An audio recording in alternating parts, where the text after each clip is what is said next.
ассалому алайкум дӯстони азиз, бо шумо ҳастам ман Мубориз Аҳадов. видеои имрӯзаи мо барои дӯстдорони мошин. мотор яке аз қисмҳои асосии мошин ба ҳисоб меравад. барои зуд аз кор мондани баъзе қисмҳо ва тӯлонӣ кор накардани он бешубҳа мо шумо гунаҳгор ҳастем, ки бисёр қоидаҳо ва тарзи нигоҳубини онро дуруст риоя намекунем.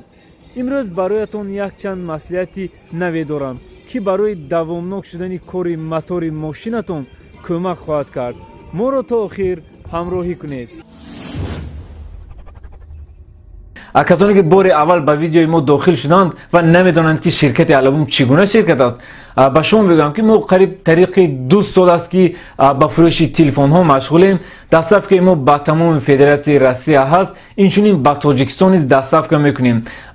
мухочирон аз ин ҷо пулро медиҳанд, мо бо телефонҳоро бурда дастрас мекунем. хулоса аз телефонҳои кнопши зарядаш бақувват сар карда то смартфонҳо ва айфонҳои паследи моделро метавонед пайдо кунед. инчунин аз ширкати алабум қариб тамоми намуди инструментҳо, либосҳои мардона, китобҳо ва боз якчанд чизҳои дигарро метавонед дастрас кунед. ширкати алабум ҳамеша барои хизмати муҳоҷирон тайёр аст.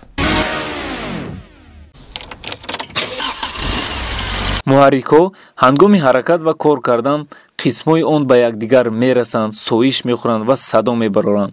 барои бартараф кардани ҳамаи ин албатта ба мо равған лозим мешавад. кӯшиш кунед равғани бисёр ғафс ва арзонро истифода набаред. ҳар қадаре ки равғани ғафс истифода баред, ҳамон қадар гармшавии поршенҳо зиёд мешавад. ин ба иваз шудани ҳаҷми поршен, пайдо шудани зазорҳо ва якчанд мушкилои дигарро пайдо мекунад.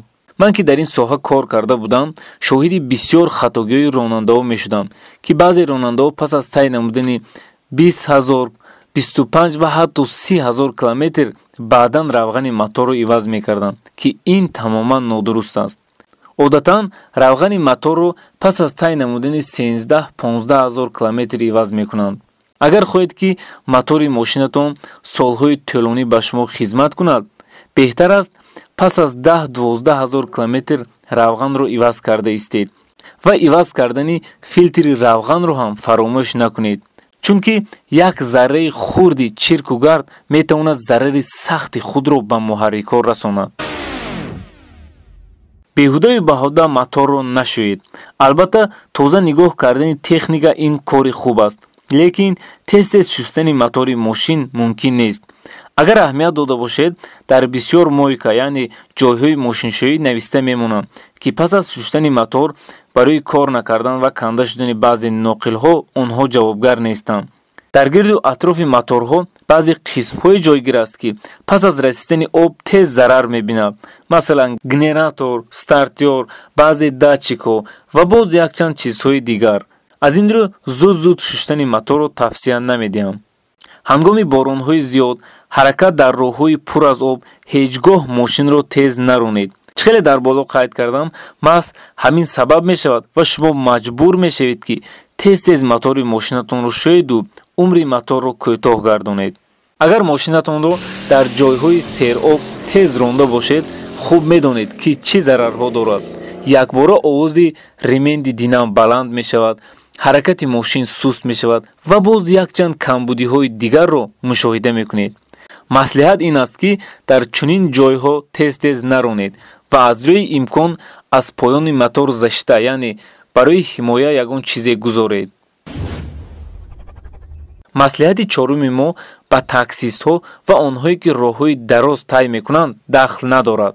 одамоне ки роҳҳои дурудароз тай намекунанд, хусусан баъзе бачаҳои мо ки аз Русия мераванду мошин мехаранд ва барои корҳои оилавӣ, барои баъзе корҳои хурд истифода мебаранд, насб кардани газро тавсия намедиҳанд, чунки ин ҳам барои кӯтоҳ кардани умри мотори шумо бетаъсир намемонад. инҳо фикр мекунанд ки сӯзишвориро эконом мекунанд.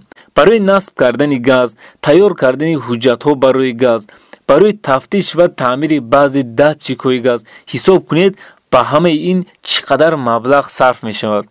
шояд дар ин як сол ба мошинатон бо ин қадар маблағ сӯзишворӣ расход накунед ва инчунин бо гузоштани баллони газ дар багажи мошин шумо хело ҷои багажатонро танг ва маҳдуд мекунед. пеш аз он ки дар мошини худ газ мезанед, хуб фикр кунед ки ин барои шумо зарур аст ё не. ҳар саҳар равған ва оби мошинро тафтиш кардан ҳатмист. бо меъёри ками равған ва об рондани мошин яке аз сабабҳои асосӣ аз кор баромадани мотор мегардад. албатта ин маслиҳатҳои мо барои одамони таҷрибадор нест, барои онҳое ки нав мошин мегиранд. ҳар субҳ пеш аз ҳаракат гарм кардани мотори мошинро фаромӯш накунед. вақте гармии мотор ба 90 градус ва давлени аз 1 мефарояд, ҳолати мотор мӯътадил мегардад ва дар сурати нагрузка газ додан ягон зарар надорад. қисмҳои дарунии мотор дар градуси муайяни гармшавӣ ҳаҷми худро иваз мекунанд. дар ҳолати гарм накарда рондани мошин дар дохили моторҳо пайдоиши нагарҳои зиёд ба вуҷуд омада оқибат зарари худро ҳам ба мотор ва ҳам ба киссаи шумо албатта мерасонад.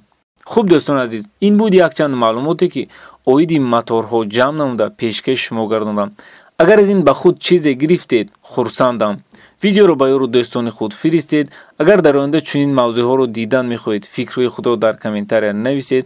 худованд ҳамаи шуморо нигаҳбон бошад. хайр.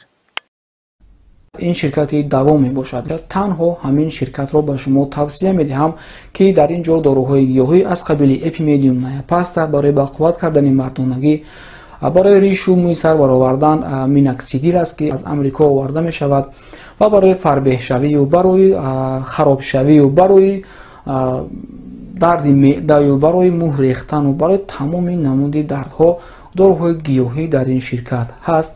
метавонед дар рақамҳое ки дар поён аст муроҷиат намоед. агар ки ҷавоб надодан успед намекунанд, яъне ки бисёри зангоз бисёри бад ҳаст, дар ватсап нависед. хубтар дар ватсап нависед ва ба шумо ҳатман бо навбат ҷавоб медиҳанд. доставкаашон ба тамоми шаҳрҳои русия ҳаст, яъне ки тариқи почтаи русия равон мекунанд ва ҳатто ба москва ҳам. ҳатман муроҷиат кунед.